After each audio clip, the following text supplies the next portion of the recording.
Welcome to unique agri classes. Unique agri classes में आप सभी का हार्दिक स्वागत है, अभिनंदन है। उम्मीद करता हूं आप सभी स्वस्थ होंगे, खुश होंगे और अपनी पढ़ाई को लगातार जारी रख रहे होंगे। आज हम लेकर आए हैं एग्रीकल्चर बायोलॉजी में चैप्टर नंबर 7 कि चैप्टर नंबर 7 में जो बोर्ड में या जेट में या सुपरवाइजर में इस टॉपिक से यानी डिजीज वाला रोग है, प्लांट डिजीज वाले, ठीक है। तो उस चैप्टर से संबंधित कितने क्वेश्चन बनते हैं, मोस्ट इंपोर्टेंट क्वेश्चन कौन कौन से हैं और किस तरह के क्वेश्चन आ सकते हैं, ठीक है। तो अपन करते हैं क्लास को स्टार्ट। ये जो आपकी जो क्लास है ये आपके लिए बहुत ही इंपोर्टेंट क्लास होने वाली है, ठीक है। ये आपके अपन बोल सकते हैं एग्जाम जो डोज है उसकी तरह कार्य करने वाली होगी, ठीक है। और जो बोर्ड की परीक्षा में या अपन बोलेंगे एग्रीकल्चर सुपरवाइजर या जेट में एकदम रूबरू छपने वाले ऐसे क्या होंगे क्वेश्चन रहेंगे, ठीक है। इनसे बाहर कुछ भी नहीं जाने वाला। तो अपन करते हैं स्टार्ट में अपन देखें तो चैप्टर नंबर 6 है, ठीक है, जिसमें नाम क्या है, खरीफ डिजीज यानी खरीफ के रोग है खरीफ के। इससे वस्तुनिष्ठ प्रश्न जो है वो आने वाले हैं 3 आधे नंबर के। रिक्त प्रश्न जो है वो आएंगे 2 हाफ नंबर के यानी आधे नंबर के। अति लघुरात्मक प्रश्न 2 आएंगे, 1 नंबर के आएंगे और लघुरात्मक प्रश्न 1 आएगा 1.5 नंबर का। परंतु अपन यहाँ पे ये नहीं बोल सकते इसी चैप्टर से आएंगे, वो चैप्टर 3 है। इसमें एक तो खरीफ में, एक रबी वाला है और एक है फलों के। इन तीनों के रोग वाला जो चैप्टर है यानी प्लांट डिजीज वाला जो चैप्टर है जिसमें खरीफ, रबी और फलों वाले, उन सभी से क्वेश्चन आएंगे। और ये तीनों चैप्टर कितने नंबर के हैं, 6 नंबर का है, ठीक है। तो इनमें छोटे क्वेश्चन देखो आप ही करो, वस्तुनिष्ठ, रिक्त और अति लघुरात्मक, इस तरह के जो क्वेश्चन 1 नंबर के या छोटे या रिक्त जो है वो ज्यादा आने की संभावना है। और जो हम बढ़ा रहे हैं उनसे बाहर भी नहीं जाने वाला है, ठीक है। तो अपन करते हैं स्टार्ट कि सबसे पहला यह है कि बाजरे का मर्दुरोमिलासिता यानी जो डाउनी जो मिल्ड्यू है, डाउनी मिल्ड्यू जो रोग है, ये रोग का अन्य नाम क्या है, ये उसके दूसरे और किन किन नामों से जानते हैं। तो इसका अन्य नाम है हरित बाली रोग या जोगिया रोग। हरित बाली रोग क्यों बोलते हैं, क्योंकि बोलने का कारण यह है हरित बाली कि जब भी इसकी बालियां निकलती हैं तो उन बालियों पर पत्ती जैसी या हरे रंग की जड़ जैसी संरचना दिखाई देती है। बाजरे में जब बाली निकलेगी तो बालियां हरे रंग की जड़ों या पत्ती नुमा संरचना में परिवर्तित हो जाती है। इस कारण इसको क्या बोलते हैं, हरित बाली रोग भी कहते हैं। आगे अपन देखें कि बाजरे का मर्दुरोमिलासिता की जो खोज है वो किसने की थी, तो वो की थी ईजे बटलर के द्वारा इसकी क्या की गई है, खोज की गई है। और ईजे बटलर ने 1907 में इसकी खोज की थी। ईजे बटलर को भारत में पादप रोग विज्ञान का क्या बोलते हैं, जनक भी बोला जाता है। आगे देखें तो बाजरे का मर्दुरोमिलासिता से कितना प्रतिशत हानि होती है यानी बाजरे की फसल में, तो अपन बोलेंगे लगभग 10 से लेकर 66% तक की जो बाजरा होता है उसमें क्या होती है, हानि होती है। अगला मर्दुरोमिलासिता अवस्था के लक्षण कहां दिखाई देते हैं, तो ध्यान रखना इसके जो मर्दुरोमिलासिता जो है यानी डाउनी मिल्ड्यू जो है उसके लक्षण हमेशा पौधे के पत्तियों पर दिखाई देंगे। तो कहां पर आएंगे, पत्तियों पर, इसके जो लक्षण है पत्तियों पर दिखाई देंगे। आगे कह रहा है हरित बाली, जिसका दूसरा नाम है मर्दुरोमिलासिता का हरित बाली या जोगिया। तो ये कह रहा है हरित बाली अवस्था के लक्षण कहां पर दिखाई देंगे। अगर आपसे बोले मर्दुरोमिलासिता अवस्था तो बोलेंगे अपन पत्तियां, परंतु हरित बाली अवस्था की बात करें तो वहां के लक्षण कहां पर, पुष्पक्रम के। देखो मैंने क्या बोला, यहाँ पर जो बालियां होती हैं उन बालियों पर हरे जड़ जैसी संरचना बन जाती है, इसको अपन बोलते हैं हरित बाली रोग, ठीक है। और पत्तियों पर भूरे रंग के धब्बे दिखाई देंगे, उसको अपन क्या बोलेंगे, मर्दुरोमिलासिता अवस्था बोली जाएगी। यानी ये रोग है 2 भागों में बांटा हुआ है। अगला कह रहा है मर्दुरोमिलासिता या हरित बाली रोग है, उसका रोग जनक कौन है, तो उसका रोग जनक अपना कौन है, स्केलोस्पोरा। कौन है, स्केलोस्पोरा ग्रेमनिकोला। कौन है, ग्रेमनिकोला है, या 16 नहीं, ग्रेमनिकोला, स्केलोस्पोरा ग्रेमनिकोला इसका क्या है, रोग जनक है। आगे कह रहा बाजरे का मर्दुरोमिलासिता जो रोग है वो किसके द्वारा होता है, तो ये ध्यान रखना ये जो स्केलोस्पोरा ग्रेमनिकोला है ये एक प्रकार का क्या है, कवक है, ठीक है, अच्छे से ध्यान रखना। और ये कवक भी किसकी श्रेणी में आता है, अपन बोल सकते हैं जो ड्यूटेरोमाइसीटी आता है उसकी श्रेणी में आते हैं। तो अपन बोलेंगे कवकों के द्वारा बाजरे में मर्दुरोमिलासिता रोग होता है। आगे अपन देखेंगे नेक्स्ट स्लाइड में। तो नेक्स्ट स्लाइड में कह रहा है कि लैंगिक के बीजाणु के रूप में उत्तरदायी रहता है कौन? निषिक्तांड। यानी जो कवक होता है वो कवक लैंगिक बीजाणु किस तरह का करेगा? वो निषिक्तांड करेगा। ठीक है, यानी ये निषिक्तांड ही होता है, एक पौधे से दूसरे पौधे में फैलने का कार्य करेगा। तो अपन लेंगे लैंगिक बीजाणु क्या होगा इसका? निषिक्तांड। किसका? स्केलोस्पोरा ग्रेनिकोला का। अब कह रहा बाजरे की इस रोग की प्रतिरोधी किस्म कौन कौन सी हैं जो मृदुरोमिलासिता के प्रति प्रतिरोधकता दर्शाती है? वह पूषा मोती, पूषा 23 और WCC कितनी आएगी? 75। ध्यान रखना ये एक नहीं है, WCC 75 आएगी। आगे कह रहा है बाजरे का दूसरा रोग आता है अर्गट, जिसको बोलते हैं चेपा रोग। तो इसमें कह रहा है कि ये जो अर्गट जो शब्द होता है उस शब्द का अर्थ क्या होगा? तो अर्गट जो शब्द होता है उसका अर्थ होता है स्क्लेरोसिया या स्क्लेरोसियम। क्या होगा उसका अर्थ का? यानी अर्गट का अर्थ क्या होगा? स्क्लेरोसियम होगा। आगे कह रहा है जो क्लेविसेप्स नामक जो कवक है, इस कवक के स्क्लेरोसिया से जो एल्कलॉइड यानी जो विषैला पदार्थ जो प्राप्त होता है उसे क्या बोलते हैं? अर्गोटॉक्सिन बोलते हैं। यानी ये कह रहा है कि अर्गट रोग में अर्गट का अर्थ ही क्या होता है? स्क्लेरोसियम होता है। और कह रहा है कि अर्गट रोग फैलाने वाला कवक कौन सा होता है? तो वो कौन सा होता है? क्लेविसेप्स फ्यूजिफॉर्मिस नामक एक जीवाणु होता है, कवक होता है, उसके द्वारा होगा। तो ये कह रहा है क्लेविसेप्स जो है वो कवक के जो स्क्लेरोसिया है उसमें एल्कलॉइड जो प्राप्त होने जहरीला तत्व जो प्राप्त होगा वो अपना क्या कहलाएगा?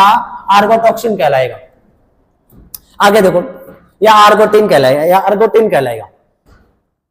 अगला क्वेश्चन कह रहा है कवक के जो स्क्लेरोसिया है वो खाने से मनुष्य और जानवर में जो रोग उत्पन्न हो जाता है उसे क्या बोलते हैं? उसको बोलते हैं अर्कोटिज्म। क्या बोलेंगे? अर्कोटिज्म बोलेंगे। यानी पदार्थ तो क्या कहलाएगा? अर्गोटॉक्सिन। किससे प्राप्त होगा? ये जो क्लेविसेप्स का कौन क्या आएगा? स्क्लेरोसिया आएगा, उससे प्राप्त होगा ये। ठीक है, और वो जो रोग हो जाएगा उसको खाने से, वो रोग कौन सा होगा? अर्गोटिज्म। ये ध्यान रखना, दोनों शब्द इंपॉर्टेंट है। अगर कह रहा है बाजरे में अर्गट या चेपा रोग के लक्षण कहां दिखाई देंगे? तो उसके हमेशा कहां पर दिखाई देंगे? पुष्पावस्था पर दिखाई देंगे। ठीक है, आगे कह रहा है छोटी छोटी गुलाबी शहद रंग की द्रवित पदार्थों की जो बूंदें होती हैं वो बालियों पर दिखाई पड़ती हैं, जो बाद में किस रंग की? बाद में भूरे चिपचिपे पदार्थ के रूप में बालियों पर फैल जाती है। इसको बोलते हैं बाजरे का चेपा रोग। इस कारण इसका नाम देखो क्या पड़ा है? अर्गट और चेपा पड़ा हुआ है। ठीक है, तो इसमें कुछ इंपॉर्टेंट बातें थी। वो इंपॉर्टेंट बातें देखो क्या क्या थी इसमें कि ये किसके द्वारा हो रहा है? निषिक्तांड आएगा, प्रतिरोधी किस्म पूषा मोती, पूषा 23, WC 75 आएगा। अर्गोटिन का अर्थ क्या होता है? स्क्लेरोसिया होता है। नेक्स्ट स्लाइड की बात करें तो नेक्स्ट स्लाइड में यहां पे कह रहा है स्क्लेरोसिया बाजार में, सॉरी स्क्लेरोसिया बाजरे में, स्क्लेरोसिया बाजरे में पुष्पन के समय अंकुरित होकर क्या करते हैं? तो एस को बीजाणु का निर्माण करेंगे वो, यानी बालियों पर भी वो अंकुरित हो जाते हैं। कौन से? ये जीवाणु।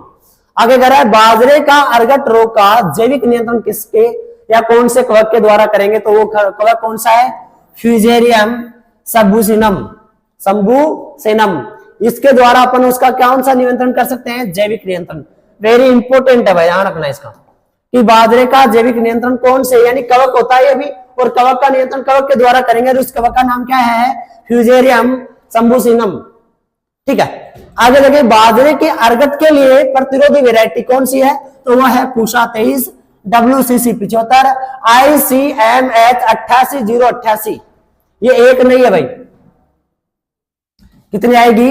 ICMH 88088। इसकी क्या है? 3 वेरायटी ही जो अर्गट के प्रति क्या दर्शाती है? अर्गट रोग के प्रति प्रतिरोधकता दर्शाती है। आगे कह रहा है कपास, तीसरा रोग चल गया यहाँ पे। कपास का मलानी या अपन बोलेंगे विल्ट रोग जो होता है उसका नाम क्या है? मुरझान या उगटा रोग भी बोलते हैं। इंग्लिश में बोला जाएगा इसको विल्ट रोग। कौन सा रोग बोलेंगे? विल्ट रोग बोला जाएगा। आगे कह रहा है खेत में पर्याप्त नमी होने के बाद पौधे हरे से हरे ही मुरझाना या किसकी प्राथमिक लक्षण है? यानी हरे रहेंगे और हरे के हरे मुरझा जाएंगे। तो वो कौन से लक्षण के कारण होता है? वो उगटा के कारण होता है। अगला कह रहा है किस वर्ण के कारण जड़ों की छाल हटने से भूरी और काली धारियां युक्त दिखाई देती है। पहला तो पौधा हरा का हरा ही मुरझा जाएगा, दूसरा पत्ती का जो जड़ें होती है वो काले रंग की हो जाएंगी।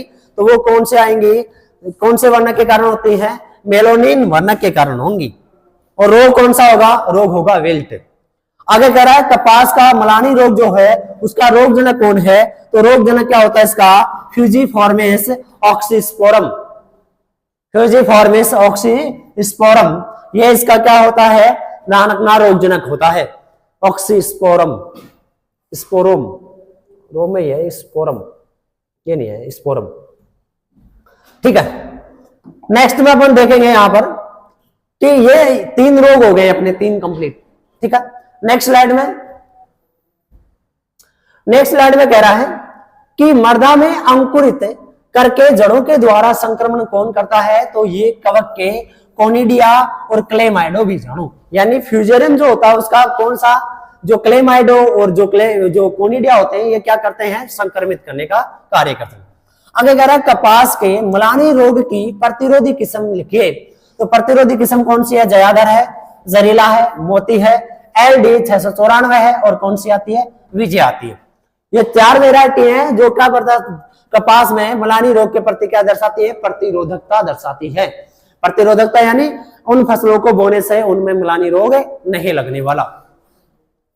आगे कह रहा है मूंगफली का पर्णचित्ती या जिसको बोलते हैं टिक्का रोग होने से उपज में कितनी प्रतिशत कमी आती है या हानि होती है, तो अपन बोलेंगे 20 से 25% क्या होगी, कमी या हानि होगी। आगे कह रहा है अगेती पत्ती धब्बा रोग का रोग जनक लिखिए। ध्यान रखना, पत्ती जो पर्णचित्ती होता है उसको पत्ती धब्बा बोलेंगे, और कैसा, अगेती। तो अगेती में कौन सा आएगा, सर्कोस्पोरा एरेचिडिकोला, और दूसरा आएगा पछेती में सर्कोस्पोरा पर्सोनेटम। तो आपको अगर ध्यान में नहीं रहे, याद नहीं रहे एग्जाम के समय, तो एग्जाम के समय याद रखने की एक अच्छी ट्रिक यही है, आपको ये तो पता है, ऐसा तो पता चल जाएगा, सर्कोस्पोरा एरेचिडिकोला, सर्कोस्पोरा पर्सोनेटम, ये 2 होते हैं। अब दिक्कत ये आ जाएगी अगेती और पछेती कौन सा है, तो ये ध्यान में रखना, जिसके पीछे ए आ जाए, तो यहाँ पे सर्कोस्पोरा दोनों में सेम है, तो शब्द दिक्कत कहाँ आएगी, ए वाले में आएगी। तो एरेचिडिकोला में क्या आएगा, ए आ जाएगा, सर्कोस्पोरा एरेचिडिकोला। दूसरा आएगा सर्कोस्पोरा, ठीक है, पछेती आएगा, तो उसमें देखो ये यहां तक थोड़ा गलत लिखा हुआ है, सर्कोस्पोरा आएगा यहाँ पे, ये इस तरह से है, इस तरह से सर्कोस्पोरा आ गया, और पछेती है तो यहाँ पे क्या आएगा, पर्सोनेटम आएगा। तो याद करने का तरीका हो गया, अगेती मतलब एरेचिडिकोला, पछेती मतलब क्या आएगा, पर्सोनेटम। बाकी आगे वाला नाम तो आपको ध्यान में होगा, सर्कोस्पोरा क्या आएगा, सर्कोस्पोरा एरेचिडिकोला, और पछेती में सर्कोस्पोरा पर्सोनेटम। अब कह रहा है मूंगफली में जो टिक्का या पर्णचित्ती या पत्ती धब्बा जो रोग लगता है उसके लिए प्रतिरोधी वेराइटी कौन सी है, तो ICGS 10 VRI 3, ये 2 वेराइटी हैं जो टिक्का रोग के प्रति क्या दर्शाती हैं, प्रतिरोधकता दर्शाती है। आगे दूसरा अगला रोग आएगा मूंगफली का, यह कि मूंगफली के विषाणु गुच्छा रोग का रोग जनक लिखिए, तो इसका नाम होता है IPCV इंडियन, यानी इसका पूरा नाम क्या बना, इंडियन, P यानी पीनट, C यानी क्लैम्प्ट, और V यानी वायरस। तो इसका रोग जनक कौन सा होगा, विषाणु। ध्यान रखना ये वायरस के द्वारा, और उससे पहले वाला आ रहा था ये जो मैंने बताया था सर्कोस्पोरा एरेचिडिकोला, ये दोनों क्या है, कवक है। ये कैसा होगा, कवक जनित रोग है टिक्का, जबकि अपन बात करें विषाणु गुच्छा रोग जो है वो विषाणु के द्वारा होगा, जिसका नाम क्या होगा, इंडियन पीनट क्लम्प्ट वायरस होगा। अच्छे से ध्यान में रखना। आगे कह रहा है इंडियन पीनट क्लम्प्ट वायरस का आनुवांशिक पदार्थ कौन सा होगा, यानी ये एक प्रकार का क्या है, वायरस है। तो वायरस में आपने ये भी पढ़ा है, या तो DNA आनुवांशिक पदार्थ पाया जाएगा या RNA पाया जाएगा। तो इस मूंगफली वाले में क्या पाया जाता है, तो इसमें पाया जाता है SSRNA, वेरी वेरी इंपॉर्टेंट। मूंगफली के जो विषाणु गुच्छा जो रोग है उसमें आनुवांशिक जो पदार्थ है या तो DNA होगा या RNA, परंतु इसमें कौन सा पाया जा रहा है, SSRNA होगा। आगे कह रहा है कि इस जो वायरस जो होता है इंडियन जो पीनट क्लम्प्ट वायरस, इसका संचरण या वाहक कौन करता है, यानी इसको जैसे मान लो उदाहरण के तौर पे ये कोई अपना एक पौधा था, ये एक पौधा था मूंगफली का, ये दूसरा पौधा, ये इस पे लगा है IPCV, आईपीसी भी लगा हुआ है। तो ये कह रहा है एक पौधे से आईपीसी यानी ये वायरस जो होता है ये दूसरे पौधे पर ले जाने का काम खुद कभी नहीं जाता, वायरस उसको कोई लेके जाता है। वो ले जाने वाला हमेशा क्या कहलाता है, वाहक कहलाता है। तो वह वाहक या संचरण करता कौन होगा, तो वो कौन होगा, पॉलीमिक्सोग्रेमिनिस होगा। वाहक का कार्य या संचरण का कार्य कराने वाला कौन होगा, पॉलीमिक्सोग्रेमिनिस। अच्छे से ध्यान में रखना है इसको, पूरी एक एक चीज आपको समझ में आनी चाहिए अच्छी तरह से। चलते हैं अपन नेक्स्ट स्लाइड पे। नेक्स्ट स्लाइड में क्वेश्चन जो अगला आया है वो ये है कि कपास के, अगला रोग आ गया, विषाणु खत्म हो गया, अगला रोग आ गया, कपास के जीवाणु अंगमारी रोग का अन्य नाम का है, उसको बोलते हैं कोणीय पत्ती धब्बा या काली भुजा रोग। काली भुजा क्यों बोलेंगे, क्योंकि उसकी पत्तियां या जो शाखाएं होती हैं वो धीरे धीरे कैसे हो जाती है, काले रंग के, उन पर क्या दिखाई देंगे, धब्बे दिखाई देते हैं। क्या दिखाई देते हैं, धब्बे दिखाई देते हैं। इस रंग को, इस कारण उसको क्या बोलते हैं, काली भुजा रोग भी कहते हैं। आगे अपन देखें तो ये कह रहा है कपास के जीवाणु अंगमारी रोग की कितनी अवस्थाओं में बांटा गया है। तो इसकी अवस्था नवजात पादप अंगमारी यानी छोटा पौधे होते हैं, उसकी पत्तियों पर अपने को काले रंग के धब्बे दिखाई दे। कोणी अंगमारी थोड़ा सा बड़ा हो, पत्तियां निकलने लगे तब हो जाए। काली भुजा, पत्तियों का आकार बड़ा हो गया, भुजाएं होती हैं यही काली दिखाई देने लग जाए। डोडा, उसके जैसे बोल लगना लग जाए, डोडा आने लग जाए तो उन पर काले रंग के धब्बे, तो वो कौन से हो जाए, बोल सड़न या डोडा अवस्था होगी। अगर कपास में ये जीवाणु अंगमारी रोग है, देखो नाम से पता चल रहा है किसके द्वारा होता है, जीवाणु के द्वारा। तो उस जीवाणु या रोगजनक का नाम क्या है, तो जेंथ्रोमोनास एक्जिनोपोडेस पेथोवार मालवेसियरम, यहाँ क्या आएगा, मालवेसियरम नामक ग्राम नेगेटिव जीवाणु के द्वारा। ध्यान रखना कितना बड़ा है, जेंथ्रोमोनास एक्जिनोपोडेस पेथोवार मालवेसियरम ग्राम नेगेटिव, अच्छे से ध्यान में रखना है। अगला कह रहा है कि बीजों को रुई रहित करने के लिए किसका उपयोग करेंगे, क्योंकि बीज होता है उनके चारों रुई होती है कपास में, तो उसकी रुई को हटाने के लिए अपन किसका उपयोग करेंगे, सल्फ्यूरिक अम्ल का उपयोग किया जाता है। आगे कह रहा है कपास के जीवाणु अंगमारी जो रोग है उसकी प्रतिरोधी वैरायटी कौन सी है, तो वो है LDH11 और LDH91, LD964 और बदनावर फर्स्ट। क्या है, बदनावर फर्स्ट, ये वेराइटी है। अगर आपको एक बार में समझ में नहीं है तो आप 2 बार या इससे स्क्रीनशॉट ले लेना, ठीक है। आपके बीच बीच में आप पढ़ोगे ऑनलाइन, अपने आप समझ में आ जाएगा। नेक्स्ट स्लाइड पे चले तो नेक्स्ट स्लाइड पे कह रहा है कि भिंडी का जो पीत सीरा जो मोजेक वायरस है, उस वायरस का संक्रमण किसके द्वारा होगा, यानी वे संक्रमण किससे होता है, तो वायरस के द्वारा। नाम से पता चल रहा है भिंडी का पीत सीरा मोजेक, और मोजेक जितने भी रोग होते हैं वो किसके द्वारा फैलते हैं, वायरस के द्वारा। अगला कह रहा है रोगग्रस्त पौधे की पत्तियों पर क्या बन जाता है। अगर ये भिंडी का पीत सीरा मोजेक रोग हो गया तो पत्तियों पर कैसी संरचना बनेगी, तो उनमें जो सिराएं हैं वो पीली अवस्थाओं का जाल बन जाएगा। यानी ये पत्तियां हैं, उन पत्तियों में ये आपको पता है सिराएं होती हैं जो जाल सा निर्माण करती है। ये हरे रंग की होती है, परंतु जैसे ये रोग हो जाएगा ये किस रंग की दिखाई देंगी, अपने को पीले रंग की दिखाई देने लगेगी। अगला भिंडी का कह रहा है कि भिंडी का जो पीत सीरा मोजेक है उसका रोगजनक कौन है, तो कौन सा आएगा, भिंडी पीत सीरा मोजेक विषाणु। इसका क्या हो गया, रोगजनक, केवल वायरस लग गया, रोग सेम का सेम। अगला कह रहा है भिंडी का जो पीत सीरा मोजेक वायरस है किस कुल के वंशों से संबंधित है, यानी उसका कुल कौन सा है और वंश कौन सा है। तो ध्यान रखना कुल तो कौन सा है इसका, जेमिनीविरिडी, जेमिनीविरिड, ये तो क्या इसका कुल है, और बिगोमा वायरस इसका क्या है, वंश है। अच्छे से ध्यान में रखना। अगला कह रहा है भिंडी का पीत सीरा मोजेक वायरस किस पर जीवित रहता है, तो वो कुछ जीवाणु आते हैं या कुछ पौधे आते हैं, जैसे क्रोटो स्पोरिसीफ्लोरा, मालवेस्ट्रम तथा एजिरेटम। इन 3 पौधों पर ये क्या होता है, जीवाणु विषाणु क्या होता है, जीवित रहता है। अगला कह रहा है भिंडी का जो पीत सीरा मोजेक वायरस का जो संचरण है या वाहक का जो कार्य है, एक स्थान से दूसरे स्थान पर ले जाने वाला का जो कार्य है वो कौन करेगा, सफेद मक्खी। जबकि उस मूंगफली वाले में कौन करा था, पैरामिक्सोग्रेमिनिस करा था, और यहाँ कौन कर रहा है वाहक का कार्य, सफेद मक्खी यानी व्हाइट फ्लाई या बेमिसाइड टेबिसाई कर रही है। अब कह रहा है भिंडी की पीसरा मोजेक वायरस के प्रतिरोधी किस्म कौन सी है, यानी इन वेराइटियों को लगाने से भिंडी के पौधे पर यह वायरस नहीं आने वाला। तो वो है पंजाब 7, परभनी क्रांति, अर्का, अभय। ये 3 वेराइटी है जिनको लगाने से भिंडी में पीसरा मोजेक वायरस नहीं होने वाला, यानी उस रोग को होगा तो भी ये क्या कर लेंगे, सहन कर लेंगे, या लड़ने की उनमें क्या होगी, क्षमता होगी। अगला रोग आएगा, अगला रोग आ रहा है टमाटर का पर्ण कुंचन रोग का अन्य नाम क्या है। तो ध्यान रखना भाई, उसका अन्य नाम क्या है, मायाबंदी या कोट्टी। क्या नाम ही, मायाबंदी और कोट्टी। पर्ण कुंचन रोग, ध्यान में रखना कौन सा रोग है, पर्ण कुंचन रोग। आप चाहो तो इसका स्क्रीनशॉट ले सकते हो, ठीक है। चलते हैं फिर अगले नेक्स्ट स्लाइड पे। अगले नेक्स्ट स्लाइड देखो क्या कर रही है, उसका अच्छे से जानो। नेक्स्ट स्लाइड में कह रहा है टमाटर का जो पर्ण कुंचन जो रोग है उसका रोगजनक कौन है, तो टोमेटो येलो लीफ करल वायरस। क्या है, टोमेटो येलो लीफ करल वायरस।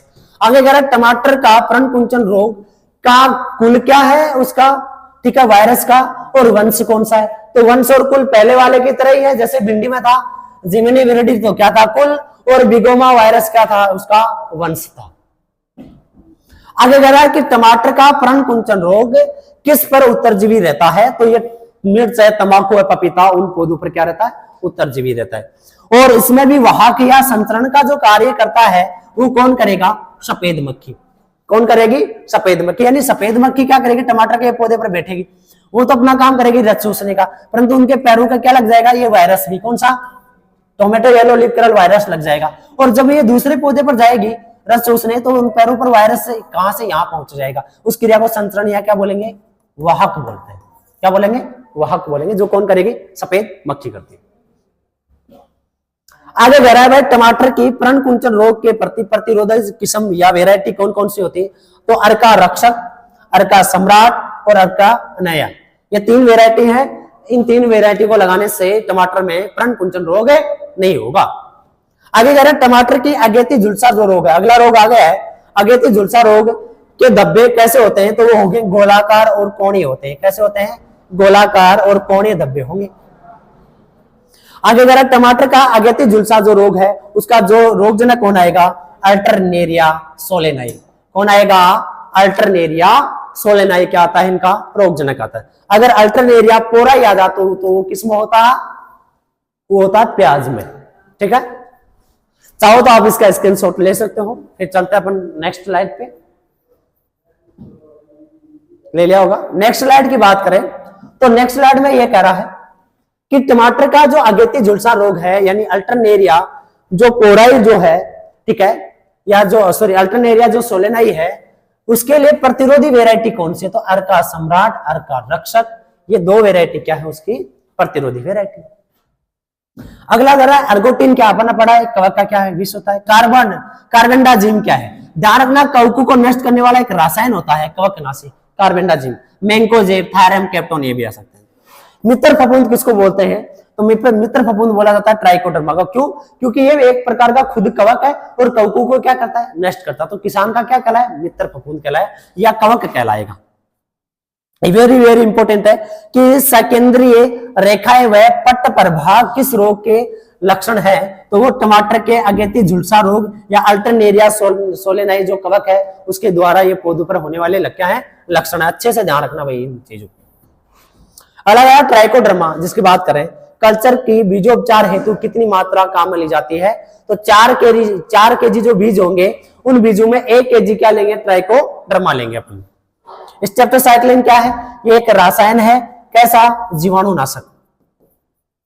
कैसा है, जीवाणुनाशक। जैसे इसके बारे में पूछा ना, कार्बेंडाजिम क्या है, कवकनाशी, उसी तरह स्टेप्टोसाइक्लिन क्या है, एक रसायन है जो कैसा होगा, जीवाणु को नष्ट करने वाला, ठीक है।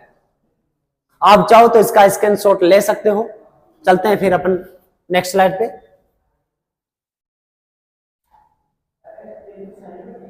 पीछे आ गए क्या, चलो उधर चलना।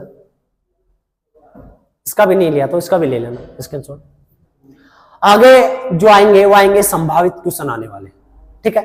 संभावित क्वेश्चन लगभग बोर्ड में उनसे बाहर नहीं जाने वाला जहां तक मुझे पता है, ठीक है।